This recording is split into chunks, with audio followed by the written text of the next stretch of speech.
Hello friends, இன்னைக்கு நீங்க பார்க்க போற இந்த படத்தோட பேரு தி லிட்டில் அவர்ஸ். 2017ல வெளியான படம். இந்த படத்தோட கதை 3 கன்னியாஸ்திரிகளை மையப்படுத்தி எடுத்திருப்பாங்க. இதோ இவ தான் அலிசாண்ட்ரா, இவ பெர்னாண்டா, இவ ஜெனீவா. இந்த 3 பொண்ணுங்களும் பேருக்கு தான் கன்னியாஸ்திரிக. ஆனா அவங்க மனசு ஃபுல்லா காஜி நிறைஞ்சு கிடக்குது. ஆனா வெளியே பார்த்தீங்கன்னா ஆண்களே எங்களுக்கு பிடிக்காது அப்படின்னு அப்பட்டமா நடிப்பாளுக. இந்த படம் முழுக்க ஏகப்பட்ட மேட்டர் காட்சிகள் இருக்கும், பிறந்த மேனி காட்சிகளும் இருக்கும். அதனால இந்த படத்தை ஸ்கிப் பண்ணாம முழுசா பாருங்க, செம இன்ட்ரெஸ்டிங்கா இருக்கும். சரி, இப்போ இந்த படத்தை பார்க்க ஆரம்பிங்க. ஆரம்ப காட்சியிலேயே நம்ம பெர்னாண்டாவை காமிக்கிறாங்க. காட்டுக்குள்ள இருந்து ஒரு கழுதியை இழுத்துட்டு வந்துட்டு இருக்கா. அவளுக்காக ஆசிரமத்தோட வாசல்ல காத்திருந்த அலிசாண்ட்ராவும் ஜெனீவாவும், ஏ பெர்னாண்டா, எங்க போயிட்டு வரேன், நைட்டெல்லாம் உன்னை ஆளவே காணோம் அப்படின்னு கேட்குறாளுங்க. ஏய் என்னப்பா, இந்த கழுதை வேற நைட்டு பிச்சுட்டு காட்டுக்குள்ள போயிருச்சு, அதான் நான் இதை தேடிட்டு போய் கஷ்டப்பட்டு கண்டுபிடிச்சி இழுத்துட்டு வரேன். இந்த கழுதை இருந்தால் தானே நம்ம சர்ச்சுக்கே பால் எல்லாத்துக்கும் கிடைக்கும், அதான்ப்பா தேடி பிடிச்சி இழுத்துட்டு வரேன் அப்படின்னு பெர்னாண்டா சொல்லவோ இருக்க சமயத்தில் அங்கே அந்த சர்ச்சில் தோட்டத்தில் வேலை செய்கிற அந்த தோட்டக்காரன் வர்றான். ஹலோ சிஸ்டர்ஸ், குட் மார்னிங் அப்படிங்கிறான். ஆனால் இந்த 3 பொண்ணுகளுக்கும் ஆம்பளைகனாலே சுத்தமாக பிடிக்காது. அப்படித்தான் இப்போ இந்த தோட்டக்காரனும் சிக்கிக்கிறான். எப்படா நீ எங்க கூட பேசலாம் அப்படின்னு சொல்லி அவனை கெட்ட கெட்ட வார்த்தையாக திட்ட ஆரம்பிக்கிறாளுங்க. இந்த பொண்ணுகளை எல்லாம் மேய்க்கிறது யாருன்னு பார்த்தீங்கன்னா ஃபாதர் தாமஸ், ரொம்ப கட்டுக்கோப்பான பாதிரியாரு. இதோ இங்கே நிற்கிறாங்கல்ல, இவங்க தான் மரியா, இந்த சர்ச்சோட மேனேஜர், கணக்கு வழக்கு எல்லாத்தையும் பார்த்துக்கிறவங்க. இந்த ஆசிரமத்தை சுற்றி விளை நிலங்கள் நிறையா இருக்கு. அதனால அங்கெல்லாம் நிறையா காய்கறிகள்லாம் பயிரிட்டு அந்த காய்கறிகளை எல்லாம் பறிச்சுட்டு வந்து டவுனுக்கு போய் வித்துட்டு வருவாங்க. அதன் மூலமா ஒரு வருமானம். அதுக்கப்புறம் இந்த பொண்ணுங்க எல்லாம் எம்ப்ராய்டிங் பண்ணுவாங்க, இந்த சர்ச்சில் இருக்கிற எல்லா பொண்ணுகளும். அதை கொண்டு போயும் சர்ச்சில் விற்று காசாக்குவாங்க. அன்னைக்கு அப்படிதான் திரும்பவும் அந்த தோட்டக்காரன் இந்த 3 கன்னியாஸ்திரிகளையும் பார்க்குறான். குட் மார்னிங் சொன்னால் தேவையில்லாமல் கெட்ட வார்த்தையில் திட்டுவாளுகன்னு சொல்லிட்டு எதுக்கு வம்பு அப்படின்னு ஜஸ்ட் அவங்கள பார்த்து தலையாட்டி சிரிச்சு மட்டும் வைக்கிறான். ஆனால் அதுக்கும் இந்த பொண்ணுங்க அவங்ககிட்ட பயங்கரமாக போய் எகிர்றாளுக. எப்படா நீ எங்களை பார்த்து சிரிக்கலாம் அப்படின்னு சொல்லிட்டு அவனை கல்லெடுத்தெல்லாம் அடிக்க ஆரம்பிக்கிறாளுக. அதுலேயும் ஒருத்தி பாருங்க, பக்கத்தில் இருக்கிற கோடாரியை தூக்கி வெட்டுறதுக்கு போறா. இன்னொருத்தியை பாருங்க, கல்லை தூக்கி தலையில போட்டுருவண்டா அப்படின்னு நல்ல வேலை பக்கத்தில் போடுறா. ஆளு அரண்டு போன தோட்டக்காரன், விட்டா போதுண்டா சாமி, இவங்க சாவகாசமே வேண்டாம் அப்படின்னு அங்கிருந்து பிச்சுட்டு ஓடுறான். வழியில அவனை பிடிச்சி நிறுத்தின பாதிரியாரும், என்னாச்சு, ஏன்டா ஓடுறான்னு கேட்கிறாரு. ஃபாதர், அவளுக்கு என்ன பொண்ணுகளா, அந்த 3களும் பேய்க ஃபாதர், எப்படி ஃபாதர் இந்த சர்ச்சில் அவளை வச்சுட்டு மேய்க்கிறீங்க, என்னால முடியாது ஃபாதர், இங்கிருந்தா என் உசுருக்கு உத்தரவாதம் இல்லை, என்னால முடியாது ஃபாதர், நான் கிளம்புறேன் அப்படின்னு அவன் கிளம்ப போக, டே நில்றா அப்படின்னு அவன் கையை பிடிச்சி நிறுத்தின ஃபாதரும், டே நீ போயிட்டா இந்த தோட்டத்தில் வரையில காய்கறிகளை பொறிக்கிறது யாரு, இந்த பொண்ணுக எம்ப்ராய்டிங் போற துணியை கொண்டு போய் டவுன்ல வித்து காசாக்கி கொண்டு வர்றது யாருடா அப்படின்னு கேட்கவும், என்னமோ பண்ணுங்க ஃபாதர், நீங்க போய் இனிமேல் வித்துக்குங்க, என்ன விட்டுருங்க அப்படின்னு அங்கிருந்து ஓடியே போறான். அந்த சமயத்துல தான் ஃபாதர் இவங்க எம்ப்ராய்ட் பண்ண துணியெல்லாம் டவுனுக்கு கொண்டு போய் விற்கிறதுக்காக கிளம்புறாரு. அன்னைக்கு அலிசாண்ட்ராவோட அப்பா தன்னோட பொண்ணை பார்க்கறதுக்காக வராரு. என்னம்மா எப்படி இருக்கிற, உன் லைஃப் எல்லாம் இங்கே எப்படி போகுது அப்படின்னு அவர் கேட்கவும், அலிசாண்ட்ரா புலம்ப ஆரம்பிச்சிட்றா. என்னை தயவு செய்து இந்த நரகத்திலிருந்து சீக்கிரம் கூட்டிட்டு போங்கப்பா, என்னால் இங்கே வாழவே முடியல, ஒவ்வொரு நாளும் ரொம்ப சித்திரவதை அனுபவிச்சுட்டு இருக்கேன், என்னை ஏன்பா இங்கே கொண்டு வந்து சேர்த்துனீங்க அப்படின்னு அப்பா கிட்ட புலம்பவும், நோ நோ மை சைல்டு, நீ நினைக்கிற மாதிரி நீ சாதாரண பொண்ணு இல்லை, நீ கடவுளோட குழந்தை, அதனால தான் உன்னை அந்த கடவுளுக்கு சேவை செய்யறதுக்காக இங்கே கொண்டு வந்து சேர்த்துனேன் அப்படின்னு அந்த அப்பங்காரன் சொல்லவும், வெங்காயம், உன்னால வரதட்சணை கொடுத்து என்னை கல்யாணம் பண்ணி வைக்க முடியாதுங்கிற அந்த காரணத்துக்காக இங்கே கொண்டு வந்து சேர்த்திட்டு சும்மா கதை விடாதப்பா, முதல்ல என்னை இங்கிருந்து கூட்டிட்டு போ, நீ என்னை கல்யாணம் பண்ணி வைக்காட்டியும் பரவாயில்ல, நானா எவனா ஒரு பையனை பார்த்து உஷார் பண்ணி இழுத்துட்டு ஓடிடுறேன், என்னால் இதுக்கு மேலே இங்கே இருக்க முடியாதுப்பா அப்படின்னு அடம் பிடிக்கிறா. ஆனால் என்னதான் இந்த பொண்ணு யாராவது ஒருத்தனை இழுத்துட்டு ஓடி போனாலும் கல்யாணம்னு பண்ணி வைக்கும்போது கையில் இருக்கிற காசை எல்லாத்தையும் போட்டு தான் அவங்க அப்பா கல்யாணம் பண்ணி வைக்கணும். அப்படி கையில் இருக்கிற காசெல்லாம் போட்டு பிள்ளைக்கு கல்யாணம் பண்ணி வச்சுட்டா அவன் சொகுசாக வாழ முடியாது பாருங்க. அதனால புள்ளகிட்ட ஏதேதோ சாக்கு சொல்லிட்டு அழுங்காம எஸ்கேப் ஆயிடுறான். நல்ல அப்பண்டா. இப்போ அடுத்த காட்சியில பக்கத்து நாட்டை காமிக்கிறாங்க.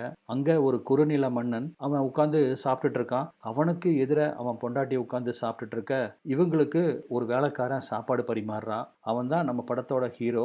அவன் பேரு மார்க்கு. மார்க் என்னவோ அடக்க ஒடுக்கமா சாப்பாடை தான் பரிமாறிட்டு இருக்கான். ஆனா அந்த ராஜாவோட பொண்டாட்டி இருக்கா பாருங்க, அவ புருஷனுக்கு தெரியாம மார்க்கை பார்த்து சைட் அடிச்சிட்டு இருக்கிறா.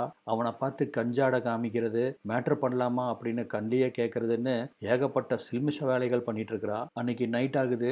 ராணி தான் அந்த வேலைக்கார மார்க்கு கிட்ட கஞ்சாட பண்ணியிருப்பாளே. இப்போ அந்த இருட்டுக்குள்ள ரெண்டு பேரும் நல்லா செம ஜாலியா மேட்ரு பண்ணிட்டு சந்தோஷமா இருக்கிற சமயத்துல அங்க அந்த ராஜா வர்ற சத்தம் கேட்கவும் மார்க்கு ஓடி போய் ஒளிஞ்சுக்கிறான். ஆனா அதுக்குள்ள ராஜா தன் மனைவி கிட்ட இருந்து எவனோ ஒருத்தன் ஓடுறான் அப்படிங்கிறத புரிஞ்சுக்கிட்டு அவனை துரத்த ஆரம்பிக்கிறான். ஆனா ராஜா இருக்கிற உடம்புக்கு அவனால சில்லுவண்டு மாதிரி இருக்கிற மார்க்கை பிடிக்க முடியல. வேக வேகமா ஓடின மார்க்கும் அங்க இந்த வேலைக்காரங்கெல்லாம் வெட்ட வெளியில படுத்திருப்பாங்க. அந்த இடத்துக்கு வந்தவன் வேலைக்காரங்களோட வேலைக்காரங்களா போய் நடுவுல படுத்துக்கிறான். ஆனா இந்த ராஜா பாருங்க, சரியான மண்டக்காரன் தான். படுத்து தூங்கிட்டு இருந்த ஒவ்வொருத்தனா அவனோட நெஞ்சை தொட்டு பார்க்கறான், காலை தொட்டு பார்க்கறான். ஏன்னா இப்ப ஓடி வந்தவன் இங்க படுத்திருக்கிறவங்கள ஒருத்தனா தான் இருக்கணும். ஒருவேளை ஏற்கனவே படுத்து தூங்கியிருந்தாங்கன்னா அவங்க காலும் நெஞ்சையும் தொட்டு பார்த்தா அது ஜில்லுன்னு இருக்கும். இப்போ ஓடி வந்து படுத்தவனோட இதயம் சூடாக தான் இருக்கும். ரெண்டாவது மூச்சு வாங்கிட்டு இருப்பான். அப்படி ஒவ்வொருத்தரா வந்து பார்த்து கரெக்டா நம்ம மார்க்கை கண்டுபிடிச்சிடுறான். இந்த இருட்டுல அவனை சரிவர பார்க்க முடியல. நாளைக்கு இவனை சாவகாசமா பார்த்துக்கலாம் அப்படின்னு சொல்லிட்டு இன்னொரு வேலை பண்றான். மார்க்கை கண்டுபிடிச்சான் இல்லையா, அவனோட ஒரு பக்க தலைமுடியை கட் பண்ணி எடுத்துட்டு வந்துடுறான். இப்போ அவனை மறுநாள் ரொம்ப ஈஸியா கண்டுபிடிச்சிடலாம் இல்ல அந்த ஐடியால. ஆனா மார்க்கு பாருங்க, அங்க படுத்திருக்கிற ஒவ்வொருத்தரோட தலையிலையும் ராஜா இவங்கிட்ட எப்படி முடிய வெட்டி எடுத்தானோ அதே மாதிரி இவன் அவங்க முடியெல்லாம் வெட்டி எடுத்துறான். இதன் மூலம் ராஜா இவனை கண்டுபிடிக்க முடியாது இல்லையா. எப்பேற்பட்ட பிரில்லியண்டான ஐடியான்னு பாருங்க. மறுநாள் காலையில அங்க இருக்கிற வேலைக்காரங்க அத்தனை பேர்த்தையும் அரண்மனைக்கு வர சொன்ன ராஜா அவனுக்கு மண்டையை பார்த்து அதிர்ச்சி அடைகிறான். ஏன்னா எல்லாத்தோட மண்டையிலையும் முடி வெட்டப்பட்டிருக்கு. அதனால இந்த ராஜாவால மார்க்கை கண்டுபிடிக்க முடியாம போகுது. எப்படியோ புத்திசாலித்தனத்தால மார்க்கு ஜஸ்ட் எஸ்கேப்பு. ஆனா விதி பாருங்க அவன் வாழ்க்கையில எப்படி விளையாடுதுன்னு. செவனேன்னு போயிட்டு இருந்தவனை அந்த ராணி வா மேட்ரு பண்ணலாம் அப்படின்னு சொல்லி பொறுக்கிட்டு இருந்த மார்க்கை ஓரமா தள்ளிட்டு போய் நீ வச்சிருக்கிற முள்ளால என்னை குத்து அப்படின்னு அவனை பலவந்தப்படுத்தவும் மார்க்கு பதறான். இப்பதான் ராணி ராஜா கிட்ட இருந்து கிரேட் எஸ்கேப் ஆயிருக்கேன், சிக்கனா என்னை சின்ன பின்னப்படுத்திடுவாரு, தயவு செய்து என்னை விட்டுருங்க அப்படின்னு சொல்லவும் காஜி வெறி ஏறி போன ராணியும் அதெல்லாம் முடியாது வாடா அப்படின்னு அவனை பலவந்தப்படுத்திட்டு இருக்க இதை அரண்மனைக்கு மேல இருந்து ராஜா பாத்துறான். அவனை புடிங்கடா லகுட பாண்டிகளா அப்படின்னு கத்தவும் ராஜாவோட சிப்பாய்களும் இப்ப மார்க்க துரத்த ஆரம்பிக்கிறானுங்க. ஆனா நம்ம மார்க்கு தான் புயல் வேகத்துல பறந்து போறவனாச்சே. அதே போல இந்த தடவையும் அந்த சிப்பாய் கிட்ட இருந்து எப்படியோ தப்பிச்சு பக்கத்து நாட்டுக்கு வந்துடுறான். அப்படி ஒரு ஓடையோரமா நடந்து வந்துட்டு இருந்த சமயத்துல அங்க நம்ம ஃபாதர் தாமஸ் செம மப்ப போட்டுட்டு குதிரை வண்டியிலிருந்து அந்த ஓடைக்குள்ள உளுந்து கல்லுக்கு நடுவுல நீச்சல் அடிச்சிட்டு இருக்கிறாரு. ஓடி வந்த மார்க்கும் அவரை தூக்கி நிறுத்தி என்னாச்சு ஃபாதர், உங்க குதிரை வண்டி கவுந்துருச்சா என்ன ஏதுன்னு நலம் விசாரிக்கிறான். கவுந்தது குதிரை வண்டி இல்ல, நம்ம ஃபாதர் தான். ஃபாதரும் நல்ல வேலை என்னை வந்து காப்பாத்தினப்பா, ரொம்ப நன்றி, நீ யாரு என்ன அப்படின்னு விசாரிக்கும் போது தான் நான் ஒரு அனாத ஃபாதர், எனக்குன்னு வீடு வாசல் எதுவும் கிடையாது, யார் சோறு போட்டாலும் அவங்களுக்கு வேலை செஞ்சுட்டு விசுவாசமா இருப்பேன் அப்படிங்கிறான். இதை கேட்டோன்னே ஃபாதருக்கு மண்டையில மணி அடிக்குது. தோட்டக்காரன் போனோடனே கடவுளே இவனை நம்மளுக்கு அனுப்பிச்சு வச்சிருக்காரு அப்படின்னு சந்தோஷப்பட்டுட்டு இதோ பாரு தம்பி, நான் இந்த மாதிரி ஒரு சர்ச்சில் ஃபாதரா இருக்கேன், அங்க சில பெண்கள்லாம் இருக்காங்க, நாங்க இந்த கடவுளுக்கு சேவை செய்யற குரூப், எங்களுக்கு வேலை செய்யறதுக்கு முன்ன மாதிரி ஒரு ஆளை தேடிட்டு இருக்கோம், உனக்கு எப்படி இங்கே வேலை செய்கிறதுக்கு விருப்பமா அப்படின்னு கேட்குறாரு. அதுக்கு மார்க்கும் 3 வேளை சோறு போட்டிங்கன்னா நீங்கள் மலையை வெட்டி எடுத்துகிட்டு வர சொன்னாலும் எடுத்துகிட்டு வருவேன் ஃபாதர் அப்படின்னு அவன் சொல்லவும் வா அப்படின்னு அவனை கூப்பிட்டுட்டு அந்த ஆசிரமத்துக்கு வர்றாரு. ஆனால் அவருக்கு இருக்கிற பிரச்சனை இந்த 3 பொண்ணுங்க தான். இவளுகளுக்கு தான் ஆண்களை கண்டாலே பிடிக்காதே, அப்படித்தானே ஃபாதர் முன்னாடி இவளுக்கு சீன் போடுறாளுங்க. அதனால ஃபாதர் ஒரு ஐடியா பண்ணுறாரு. இதோ பாரு மார்க்கு, இங்கே 3 அராத்துக்கு இருக்காளுங்க, அவளைகிட்ட சிக்குனா உன்னை சில்லு சில்லா பிச்சிருவாளுங்க, அதனால நான் சொல்கிற ஐடியா படி பண்ணு அப்படின்னு சொல்லி அவனை கூப்பிட்டு வராரு. அவனுக்கு வயிறு நிறைய நைட்டு சோறு கீரெல்லாம் கொடுத்து அவன் கொஞ்சம் தெம்பானதுக்கு அப்புறமா அவங்ககிட்ட பேச ஆரம்பிக்கிறாரு. ஏன்னா அவன் பல நாட்களாக அந்த சிப்பாய் கிட்ட இருந்து தப்பிச்சு சோறு தண்ணி இல்லாமல் காட்டு வழியாக நடந்து வந்திருப்பான். அதனால அகோர பசியில் இருந்திருப்பான். இப்போ பசி ஆறுனதுக்கு அப்புறமா அவங்ககிட்ட ஃபாதர் பேச ஆரம்பிக்கிறாரு. இதோ பாருப்பா, இந்த ஆசிரமத்தை பொறுத்த வரைக்கும் நீ காது கேட்காதவன் வாய் பேசாதவன், அப்படித்தான் உன்னை எல்லாத்துக்கிட்டும் இங்கே அறிமுகப்படுத்துகிறேன், நீயும் அப்படியே மெயின்டைன் பண்ணிக்கோ, என்ன சம்மதமா அப்படின்னு கேட்கவும் சம்மதம் ஃபாதர் அப்படின்னு வரப்போற பிரச்சனையை தெரியாம மார்க்கும் சம்மதிக்கிறான். அதன்படி மறுநாள் காலையில ஃபாதர் மார்க்க அந்த சர்ச்சோட ஹெட், அதான் அந்த மரியாங்கிற சிஸ்டர் கிட்ட கூட்டிட்டு போறாரு. இதை பாருங்க சிஸ்டர் மரியா, இவன் பேரு தான் மார்க்கு, பாவம் பையன் வாய் பேச முடியாது, காது கேட்காது, அதனால இவனை தோட்டக்காரனா சேர்த்திக்கலாம் அப்படின்னு கூப்பிட்டு வந்திருக்கேன் அப்படின்னு சொல்லவும் சிஸ்டர் மரியாக்கும் மார்க்க ரொம்ப பிடிச்சு போகுது. ஓகே ஃபாதர், இவனை வேலைக்கு சேர்த்திக்கலாம் அப்படின்னு வேலைக்கு சேர்த்திக்கிறாங்க. அப்புறம் இவன் வழக்கம் போல அந்த தோட்டத்துல ஏதோ வேலை பார்த்துட்டு பார்த்துட்டு இருக்க. அங்க அந்த ஜெனீவா வர்றா. யார்றா நீ? இங்க என்ன பண்ற? அப்படின்னு அவ கேட்கவும், ஏதேதோ சைகை பண்றான். இந்த ஜெனீவாவுக்கு சுத்தமா புரியல. என்னடா நான் கேட்டுட்டு இருக்கேன், நீ பாட்டுக்கு காத்துல கையில கோலம் போட்டுட்டு இருக்க அப்படின்னு கோவப்பட்டுட்டு உள்ள போய் அந்த அலிசாண்ட்ரா, பெர்னாண்டா 2 பேர்த்துக்கிட்ட சொல்றா. இந்த மாதிரி புதுசா ஒரு பையன் இங்க தோட்டத்துல வேலை செஞ்சுட்டு இருக்கான். வாங்க வந்து அவனை என்னன்னு கேளுங்க அப்படின்னு சொல்லவும், டேய் நில்லு, நீ யாரு? உன்னை யார் இங்க உள்ள விட்டது? எங்களுக்கு ஆம்பளைங்கன்னா பிடிக்காதுன்னு உனக்கு தெரியாதா? எதுக்குடா உள்ள வந்தேன்னு அவனை கண்டபடி மிரட்ட ஆரம்பிக்க, இந்த அராத்துகளை பார்த்து மார்க்கே ஒரு நிமிஷம் பயந்து போயிடுறான். அவனும் பெபே பெபேன்னு சைகையெல்லாம் காட்டவும், நல்ல வேலையா அங்க அந்த சிஸ்டர் மரியா வரவும், ஏய் நிறுத்துங்கடி நிறுத்துங்கடி, அவனை ஒன்றும் பண்ணிடாதீங்க, பாவண்டி, அவன் வாய் பேசாத காது கேட்காத பையன், நம்ம ஃபாதர் தாமஸ் தான் அவனை காலையில் இங்கே வேலைக்கு சேர்த்திருக்காரு, அவனை ஒன்றும் பண்ணிடாதுங்கடி அப்படின்னு சிஸ்டர் மரியா சொல்ல வந்தான். ஓ, வாய் பேச முடியாத காது கேட்க முடியாதவனா? அப்ப சரி அப்படின்னு சம்மதிச்சிடறாளுங்க. ஆனா பாருங்க, அந்த ஜெனீவாவுக்கு இவன் உண்மையிலேயே காது கேட்காதவன் தானா அப்படின்னு ஒரு சந்தேகம் வருது. டெஸ்ட் பண்ணிடுவோம் அப்படின்னு அவன் பக்கத்துல வந்து அவன் காதுல காட்டு கத்தா கத்துறா. ஆனா நம்ம மார்க்கு பல்ல கடிச்சிட்டு அவ கத்துறது கேட்காத மாதிரியே நடிக்கவும், இவன் உண்மையிலேயே காது கேட்காதவன் தான் அப்படின்னு அதுக்கப்புறம் நம்புறா. இப்படி நாட்கள் நகர ஆரம்பிக்குது. அலிசேண்ட்ராக்கு மார்க்கு மேல ஒரு கண்ணு. அவனை பார்த்த முதலே அவனை காதலிக்க ஆரம்பிச்சிடுறா. தோட்ட வேலை பண்ணிட்டு இருந்த மார்க்கு பக்கத்துல வந்து, பாரு நெத்தியெல்லாம் எப்படி வேர்த்திருக்குது, ஓடா தேயற அப்படின்னு தன்னோட கர்ச்சீஃபால அவன் வேர்வையெல்லாம் ஒத்தி எடுக்கிறா. மார்க்குக்கும் அலிசேண்ட்ராவை பிடிச்சிருக்கு. அதனால அவளை முத்தம் கொடுக்கலாம் அப்படின்னு பக்கத்துல வர்றா. ஏய் என்னது, இங்க வேண்டாம், இன்னைக்கு நைட்டு நான் உனக்கு ஒரு சிக்னல் கொடுக்குறேன், அதுக்கப்புறம் நம்ம 2 பேரும் அந்த இருட்டுக்குள்ள போய் ஒண்ணுமா ஜாலியா இருக்கலாம் அப்படின்னு சொல்லவும், என்னது இங்கேயும் சிக்னலா, அதுவும் நைட்டு இருட்டுக்குள்ளயா, ஆண்டவா என்ன நடக்க போகுதோ அப்படின்னு மார்க்குக்கு கொஞ்சம் கலக்கமா தான் இருக்கு. ஆனா அன்னைக்கு நைட்டு பாத்தீங்கன்னா, இந்த 3 பொண்ணுகளோட தோழி ஒருத்தி வெளியூர்ல இருந்து இந்த ஆசிரமத்துக்கு வர்றா. வந்தவ சும்மா வரல, கையில மிலிட்டரி சரக்கு, தம்மு, போதை மாத்திரைன்னு ஏகப்பட்டதை வாங்கிட்டு வரா. இந்த 3 பேர்த்து கூட அவளும் சேர்ந்து 4 பேருமா செம்மையா தண்ணி அடிக்கிறாங்க, தம் அடிக்கிறாங்க. ஒரே ஆட்டம் பாட்டம் கொண்டாட்டம் தான். இதுல இந்த அலிசாண்ட்ரா கொஞ்ச நேரத்திலேயே மட்டையாய் கீழே விழுந்துடுறா. ஆனா பெர்னாண்டா, ஜெனீவா, அப்புறம் அந்த புதுசா வந்த அந்த டிக்கெட்டு போதை ரொம்ப தலைக்கேறி இருக்க, இந்த 3 பொண்ணுகளும் மேட்ரு வச்சுக்க ஆரம்பிக்கிறாங்க. அந்த மாதிரி 3 பேரும் செம்மையா மேட்ரு பண்ணிட்டு அந்த போதையிலேயே படுத்து தூங்கிடுறாளுங்க. மறுநாள் காலையில அந்த புதுசா வந்த டிக்கெட்டு, பெர்னாண்டா 2 பேரும் யாருக்கும் தெரியாம மறைஞ்சு மறைஞ்சு காட்டுக்குள்ள போறாளுங்க. இதை யதார்த்தமா ஜெனீவா பாத்தர்றா. என்ன இவ்வளவு மட்டும் நமக்கு தெரியாம பம்பிட்டு காட்டுக்குள்ள போறாளுகளே அப்படின்னு அந்த 2 பேர்த்தையும் ஃபாலோ பண்ணி பின்னாடியே வந்தா, இந்த 2 பெண்ணுகளும் காட்டுக்குள்ள போய் ஒரு ஸ்பெஷலான செடியிலிருந்து ஒரு விதைய பொறிக்கிறாங்க. அது ஒரு மூலிகை விதையாமா.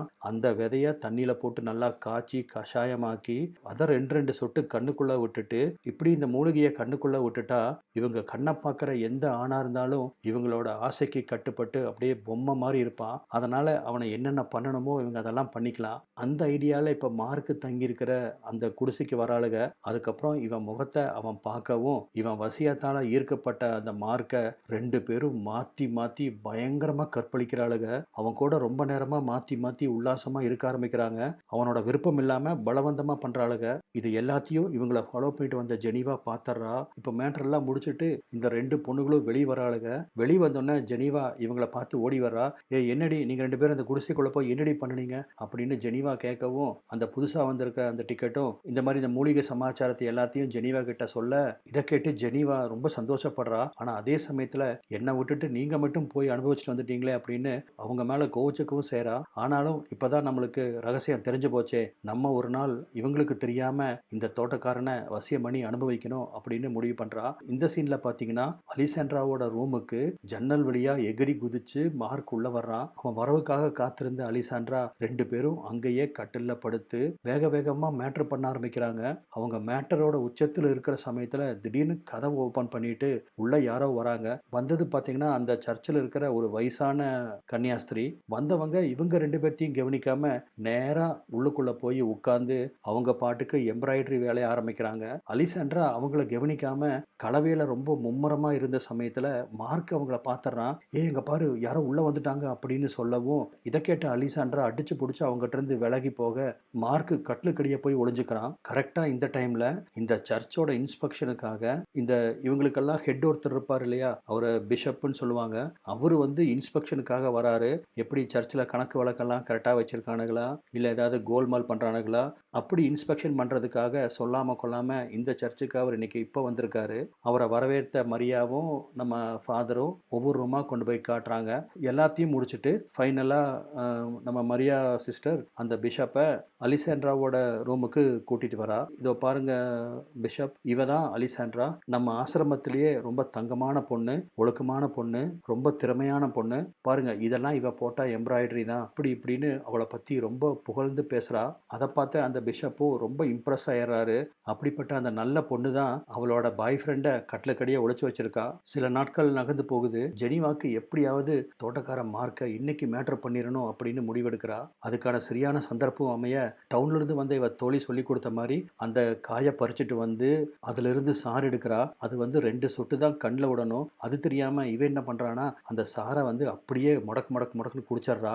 அதுவும் இல்லாம உள்ளங்கையை அறுத்து லேசா தான் ரத்தம் வரணும். இவ ஏகப்பட்ட ரத்தம் வர வச்சு அது எல்லாத்தையும் தன்னோட முகத்துல தொடச்சிட்டு அந்த தோட்டக்கார மார்க்கை வந்து பார்க்க வர்றா. அந்த சமயத்துல தான் ஏதோ ஒரு உண்மையை கண்டுபிடிச்ச அலிசாண்ட்ரா வேக வேகமா மார்க்கோட ரூமுக்கு ஓடி வர்றா. வந்ததும் வராதமா அவன் கூட சண்டைக்கு போறா. நீ ஊமை இல்லை அப்படின்னு எனக்கு தெரிஞ்சு போச்சு. அன்னைக்கு அந்த வயசான கன்னியாஸ்திரி ரூமுக்குள்ள வரும்போது நீ வாய் விட்டு பேசுன, இப்பதான் மண்டைக்கு உரைச்சது, ஏன் இந்த மாதிரி என்னை ஏமாத்தின அப்படின்னு அவன் மேல கோவத்துல பாயறா. மார்க்கும் இந்த மாதிரி ஃபாதர் தான் என்னை ஊமையா நடிக்க சொல்லி கூப்பிட்டு வந்தாரு அப்படின்னு எல்லா உண்மையும் போட்டு உடைச்சிடறான். எல்லா உண்மையும் மார்க் எடுத்து சொல்லவும் 2 பேரும் அங்கேயே மேட்டர் பண்ண ஆரம்பிக்கிறாங்க. அந்த சமயத்துல ரூமுக்கு யாரோ வர்றதை உணர்ந்த அலிசாண்ட்ரா அங்கிருந்து எந்திரிச்சு போய் ஒரு ஓரமா ஒளிஞ்சுக்கிறா. அந்த மூலிகையெல்லாம் குடிச்சிட்ட அந்த ஜெனீவா தான் உள்ள வர்றா. மார்க்கும் தூங்குற மாதிரி போய் நடிச்சிட்டு படுத்துக்கிறான். அப்படியே உள்ள வந்த ஜெனீவாவும் நேரா மார்க்கு மேல போய் ஏறி படுத்துட்டு அவன் கூட மேட்டர் பண்றதுக்கு ட்ரை பண்றா. ஆனா அது பிடிக்காத மார்க்கு அவளை பிடிச்சி தள்ளி விடவும், என்னடா இது, நம்ம வசியம் வேலை செய்யாம போயிருச்சு போல இருக்கு, நம்ம எல்லாம் கரெக்டா தானே செஞ்சோம் அப்படின்னு ஜெனீவாக்கே ரொம்ப குழப்பமா இருக்கு. அந்த சமயத்துல வேற யாரோ அந்த ரூமுக்கு வர்ற காலடி சத்தம் கேட்க ஜெனீவா ஓடி போய் இந்த மூலையில ஒளிஞ்சுக்கிறா. பார்த்தா ஆல்ரெடி அலிசாண்ட்ரா அங்க ஒளிஞ்சிட்டு இருக்கா. இங்க என்னடி பண்ற அப்படின்னு ஜெனீவா அலிசாண்ட்ராவை பார்த்து கேட்கவும், வெல்கம் டு த பார்ட்டி அப்படிங்கிறா. இந்த சமயத்துல தான் உள்ள வந்தது யாருன்னு தெரியுது. உள்ள வந்தது வேற யாரும் இல்ல, பெர்னாண்டா தான். உள்ள வந்ததும் வராததுமா அவ மார்க்க கீழே தள்ளி அவன் கைய காலையெல்லாம் கட்டி போட்டு ஒரு கருப்பு துணியால அவன் கண்ணையும் கட்டுறா. கட்டினதோட மட்டும் இல்லாம கையை கட்டி வெளியே வேற இழுத்துட்டு போறா. அலிசாண்ட்ராவும் ஜெனீவாவும் முன்னாடி போற பெர்னாண்டாவே ஃபாலோ பண்ணிட்டு வராங்க. பார்த்தா பெர்னாண்டா காட்டுக்கு மத்தியில மார்க்க ஒரு இடத்துக்கு இழுத்துட்டு வரா.